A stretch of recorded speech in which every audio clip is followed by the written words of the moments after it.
မင်္ဂလာပါကျွန်တော်တို့ဒီနေ့ Creo သင်ခန်းစာလေးမှာတော့ဒီမှာပြထားတဲ့ပုံလေးကိုကျွန်တော်ဆွဲကြည့်ကြမယ်ဒီပုံလေးမှာဆိုရင်ကျွန်တော်တို့ကတော့ဒီမှာအောက်က base လေးကိုအရင်ဆုံးဆက်မယ် base လေးကိုဆက်ပြီးတဲ့အခါမှာကြည့်လိုက်မယ်ဒီမှာ base က42ပဲရှိပြီးတော့ cylinder က48ရှိတယ်အဲ့တော့သူ့ရဲ့ဒီမှာ start စတဲ့အခါက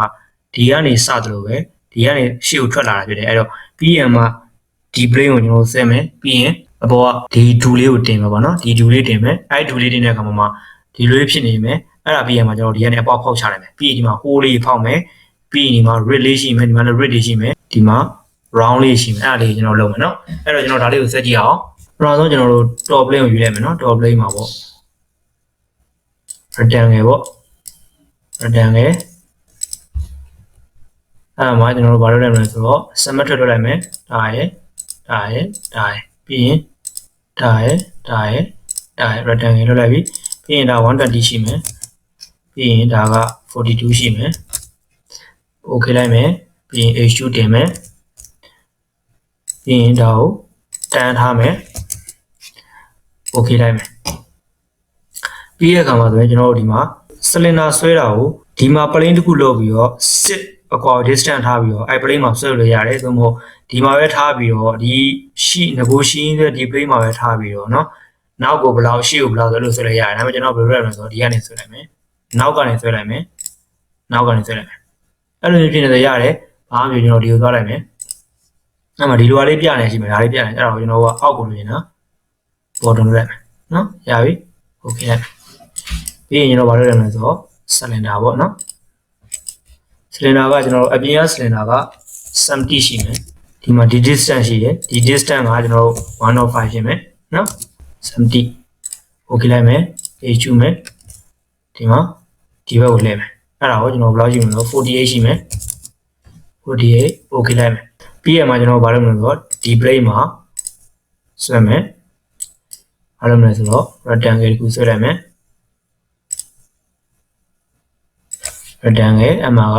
symmetric ပေါ့နော်ဒီ point ရယ်ဒီ point ရယ်ဒီ plane ရယ် okay အဲ့ဒါပြီးရမှာကျွန်တော်ဒီဥစ္စာဘယ်လောက်ရှိမလဲဆိုတော့ကျွန်တော်တို့အကွာဝေးက60ရှိမယ်60ပြီးရင်ကျွန်တော်ဘာဖြတ်လိုက်မလဲဆိုတော့ဖြတ်ဖို့အတွက်ဆိုရင်ကျွန်တော် project တစ်ခုလုပ်လိုက်မယ် project ကဒါအောင်လုပ်လိုက်မယ်ပြီးရင်ကျွန်တော်ဘယ်လိုလိုက်ဖြတ်လိုက်မယ်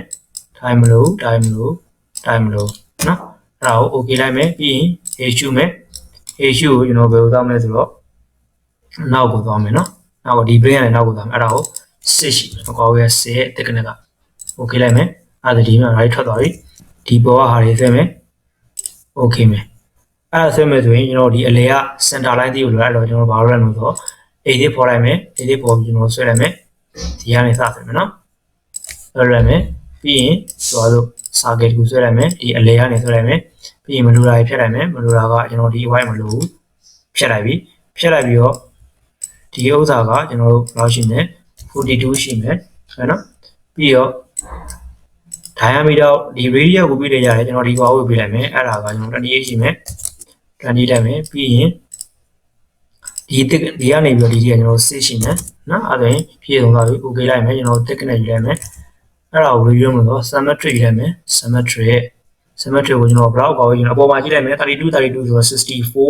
64ရဲ့အလဲက3ဆို67ရှိမယ်67 okay လိုက်မယ်နော်ပြီးရင်မှကျွန်တော်ဘယ်မှာပါလို့ဆိုတော့ဒီမှာဒါကိုဖောက်မယ်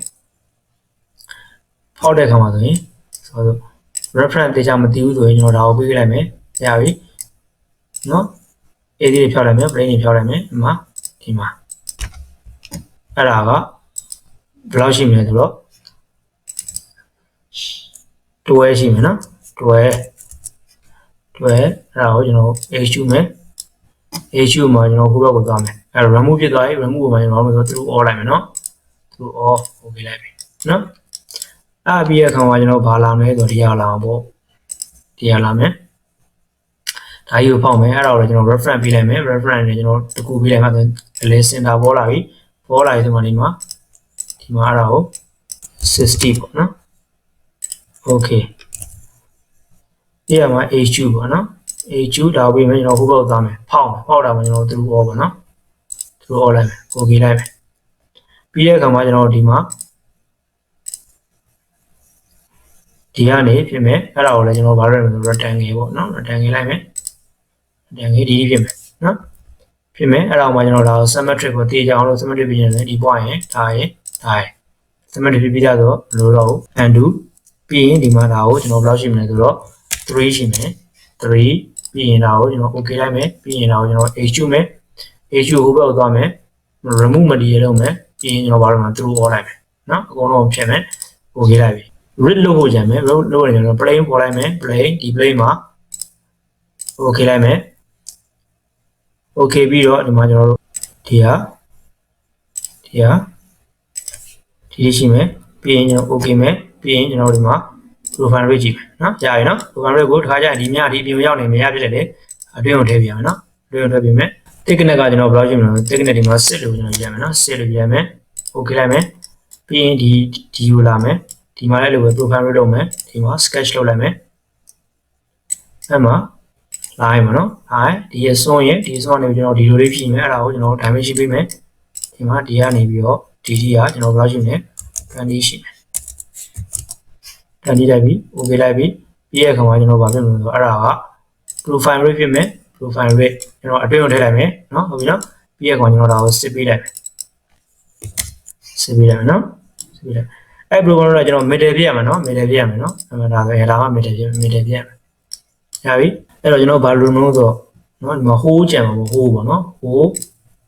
ဒီ plane မှာနော်ဒီဥစ္စာကိုကျွန်တော်ဘယ်လောက်ပေးထားမလို့50ထားမယ်ပြီးရင်ဒီမှာ plane တစ်ခုကဒီမှာထားမယ်အဲ့ဒါကိုကျွန်တော်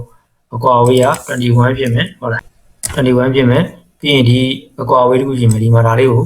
ဒီဟာလေးနဲ့အကွာဝေးလုပ်လိုက်မယ်နော်အဲ့ဒါဘာဖြစ်မလို့ဆိုကျွန်တော်90/2ပေါ့နော်90/2ဆိုတော့45ဖြစ်မှာပေါ့45ဖြစ်မယ်okay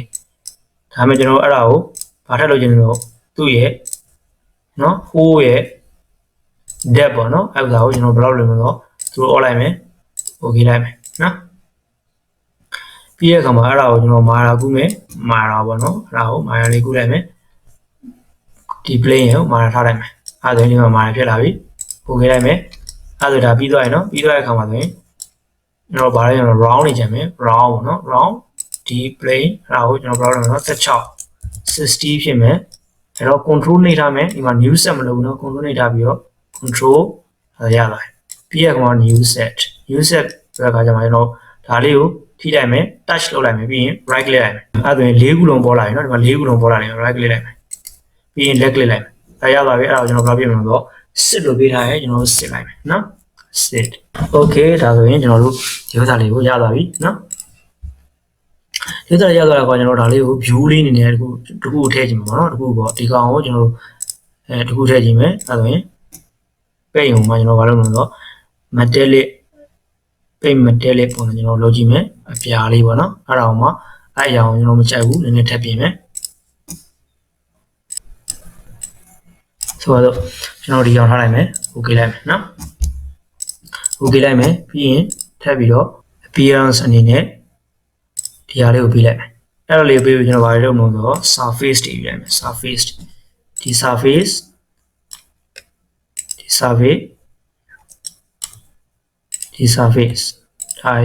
ဒါရယ်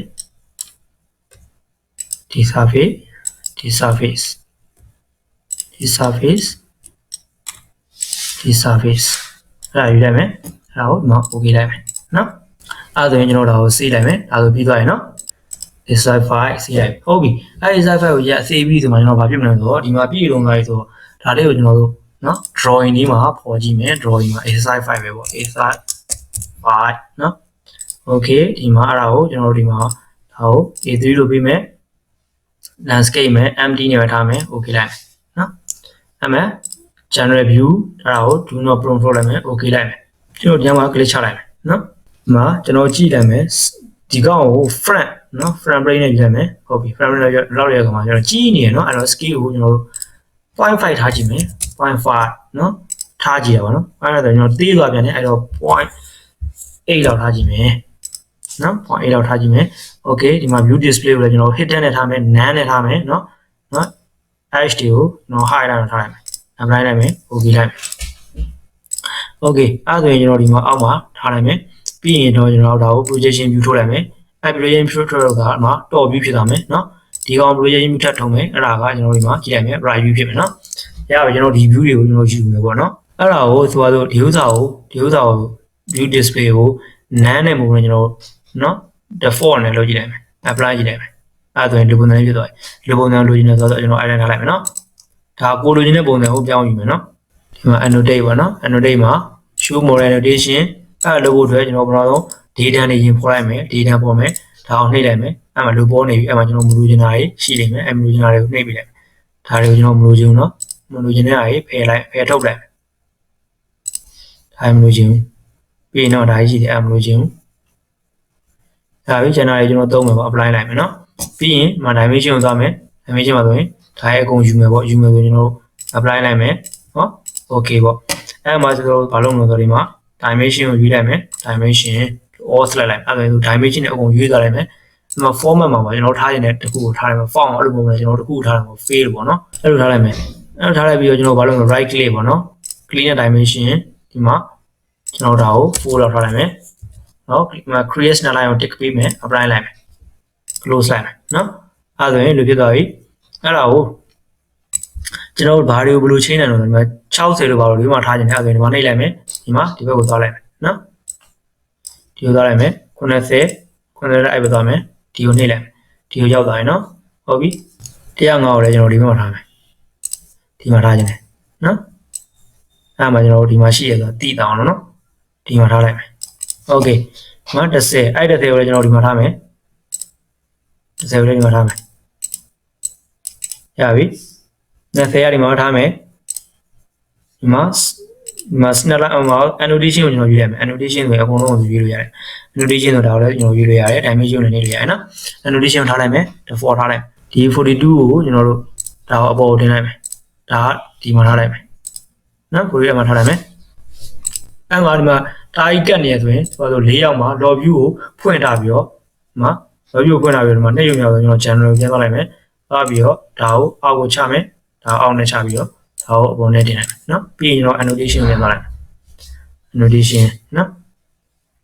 okay ဒီမှာဒီတွဲရကျွန်တော်ဒီမှာထားမယ်အဲ့မှာ dimension ထိုးတာကိုပြောင်းနေတယ်ဆိုရင်ကျွန်တော်တို့ဒီမှာ sorry ဒီ dimension ထိုးတာကိုကျွန်တော်ဒီလိုထားလိုက်မယ်နော်ရပြီမှာ42အဲ့ဒါကိုကျွန်တော်ဒီကိုရွှေ့လိုက်မယ်အဲ့မှာအဲ့လိုဖြစ်မယ်ဒီမှာdiameter အဲ့ဒါကိုကျွန်တော်ဘယ်သွားလိုက်မလဲအပေါ်ကိုသွားမယ်ဒီမှာထားလိုက်မယ် okay နော်ဒီလိုထားလိုက်မယ်ပြီးရင်အဲ့ဒါကိုထိုးတာကိုမကြိုက်ဘူးဆိုရင်ဒါကိုဘယ်လိုဖြစ်မလဲဆိုတော့ဒီဟာကိုနှိပ်ယူလိုက်မယ်နော် okay ဒီမှာစစ်သွားရှိရယ်စစ်ကကျွန်တော်တစ်ခုဆိုရပြီတစ်ခုပဲထားလိုက်မယ်စစ်ကတစ်ခုဆိုရပြီ okay အဲ့စစ်ကိုလည်းကျွန်တော်ဒီမှာထားဒီမှာလိုချင်တယ်အဲ့တော့ဒါကိုနှိပ်လိုက်မယ်နှိပ်ပြီးတော့ဒီကိုရွှေ့ပြီနော်စစ်ကကျွန်တော်တို့ဘယ်မှာထားမလဲဆိုတော့ဒီမှာထားမယ်နော်စစ်ကအဲ့မှာထားမယ်ကျွန်တော်ဒီမှာ3ရှိရယ်3ရှိရယ်အဲ့3ကကျွန်တော်ဒီမှာထားမယ်48ကကျွန်တော်အောက်မှာဖြစ်နေတယ်အဲ့ဒါကိုကျွန်တော်ဒီအပေါ်ကိုရွှေ့ပြလိုက်မယ်နော်အဲ့ဒါ48ကအပေါ်ဖြစ်သွားပြီရပြီ21ဆိုရှိနေရယ်အဲ့21ကိုဘယ်မှာထားမလဲအဲ့21ကိုလည်းကျွန်တော်ဒီအပေါ်မှာထားမယ်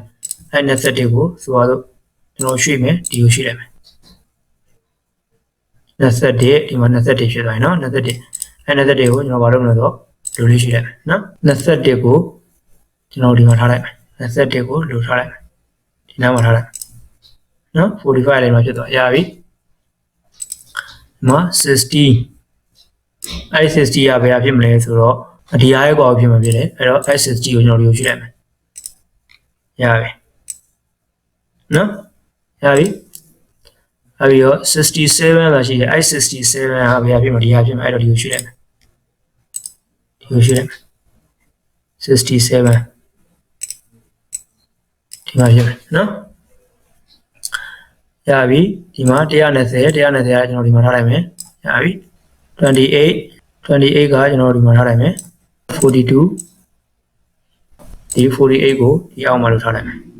ရပြီဆိုမှကျွန်တော်ဘာလို့လဲ dimension ကိုရွေးလိုက်မယ်ဒီမှာ annotation ကိုရွေးလိုက်မယ်ရွေးပြီးတော့ဆိုတော့ကျွန်တော်အဲ့ဒါကိုကျွန်တော်ဟိုပေါ့ clear dimension လုပ်လိုက်မယ်เนาะအဲ့ဒါကိုပြန်ပြီးတော့ apply လိုက်မယ်အဲ့ဒါဆိုရင်သူ့လိုထားရဲ့အကုန်ပြန်ချိန်သွားရင်เนาะ okay လိုက်မယ်အဲ့မှာကျွန်တော်တို့မလိုတဲ့ snap line တွေရှိတယ်အဲ့မှာ snap line တွေကိုကျွန်တော် general ပေါ့เนาะ general နေပြီးတော့ဒီမှာဒါလေးကျွန်တော်ဒီမှာမူရင်း view ကိုအပေါ်နဲ့တင်လိုက်မယ်ဒီမှာအောက်ကိုဒါအကျနေဖြစ်တယ်เนาะ ဆက်ရသွားပြီမလိုချင်တဲ့ဥစ္စာတွေရှိတယ်မှာ order လေးနှိပ်ပြီးတော့ကျွန်တော်တို့ဒီမှာ snap line တွေကိုဖြတ်လိုက်မယ်နော် order လေးနဲ့လိုက်ဖြတ်လိုက်မယ်ပိုနေတာရှိတယ်အဲ့ဒါလိုက်ဖြတ်လိုက်မယ်အဲ့ဥစ္စာတွေမဖြတ်လေရရင်နော်မဖြတ်တယ်ဘာလို့လုပ်လို့ရအောင်မဖြတ်ဘဲနဲ့ဒီမှာ display မှာဒီမှာ snap line ကိုဖြောက်လိုက်တယ်အကုန်လုံးပျောက်သွားပြီနော် snap line လေးဖြောက်လို့ရရင်နော်ဒါရတဲ့အခါမှာကျွန်တော် general view ပေါ့ general view တစ်ခုလိုက်မယ်ဒီမှာအမှရှိမယ်အဲ့ဒါကိုကျွန်တော်ဘာလို့ scale ကိုဒီမှာဒီကောင်ကျွန်တော် 0.5 လောက်ပေါ့နော် apply ပေါ့အဲ့ဒါကိုကျွန်တော် view display ကိုဒီမှာ shady way အထားလိုက်မယ် default နဲ့ထားလိုက်မယ်နော်ဒါကို hide နဲ့ထားလိုက်မယ် apply လိုက်မယ် okay လိုက်မယ်နော် okay ဒါဆိုရင်တော့ကျွန်တော်ဒီမှာဒီပုံလေးကိုထွက်လာဖြစ်တယ်နော်ဒီမှာ3လို့ကတော့လည်းရှုပ်နေဆိုရင်ဒီမှာဒါလေးကိုဒီမှာဒါလေးကိုဒီလိုလေးရွှေ့ပြီးလို့ရတယ်နော်အဲ့လိုလေးရွှေ့ပြီးလို့ရတယ်ရွှေ့ပြီးလို့ရတယ်နော် okay အဲ့ဒါလေးကိုကျွန်တော် print ထုတ်ကြည့်မယ် print ထုတ်မယ်အဲ့ဒါကို print ထုတ်မယ်ဆိုရင် file ပေါ့နော်ဒီမှာ save as မှာ h4 ပေါ့ h4 ကို pdf ပေါ့ setting ပေါ့ setting မှာကျွန်တော်တို့ဒီမှာ color ပေါ့ပြီးကျွန်တော် pen table ကျွန်တော်သုံးထားမယ်နော် pen table လောက်မယ် contents မှာဒီမှာ true type font ထားမယ် all layer ပေါ့နော်ပြီးရင်အဲ့ဒါကိုကျွန်တော် print ထုတ်ကြည့်မယ်နော် h4 လိုက်မယ် inside file နဲ့ထားမယ် okay ကြည့်လိုက်မယ် okay ဒါဆိုရင်ဒီမှာသူထွက်ပြေးလာတဲ့ဒီပုံဖြစ်တယ်နော် okay အဲ့ဒါဆိုတော့ကျွန်တော်ဒီနေ့ပြောခဲ့တဲ့သင်္ကန်းလေးကိုဒီမှာနားလည်ရင်မထင်ပါနဲ့เนาะဒီလောက်တဲ့ဥစ္စာတွေကကိုယ့်အသာကိုဒါတွေကပြန်ပြီးတော့ပြင်လို့ရတယ်ပေါ့เนาะကိုယ့်အသာကိုပြန်ပြီးတော့လူကျင်တဲ့အတိုင်းပြန်ပြီးလုပ်လို့ရတယ်ဘာမှခက်ခဲမရှိဘူးเนาะအဲ့တော့နားလည်လိမ့်မယ်လို့ထင်ပါတယ်ကြည့်ရှုပြီးတဲ့အတွက်အားလုံးကိုကျေးဇူးတင်ပါတယ်